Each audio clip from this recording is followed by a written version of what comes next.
ফজরে যান নাই, আল্লাহ বলেছে ফেরেশতাদেরকে থাক, লিখিস না, জোহরে আসবে। আমার বান্দা তো, আল্লাহ পানি বন্ধ করে দেব, না না না, আমার বান্দা। খানা বন্ধ করে দেব, না না না, আমার বান্দা। আমি না গাফফার, আমি আল্লাহ না ক্ষমাকারী। আল্লাহ দোষগুলো দুনিয়াকে দেখাই দেব, না না না, আমি সত্তা। রহমতের চাদর দিয়ে ঢেকে রেখেছেন। আপনি জান নাই, আপনাকে হাইয়া আলা সালাহ বলার পর আবার হাইয়া আলাল ফালাহ বলেছে।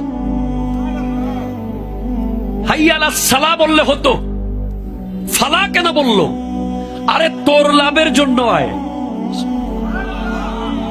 আমি আল্লাহকে তুই সিজদা করবি, লাভটা আমার হবে না, তোর হবে। আয়।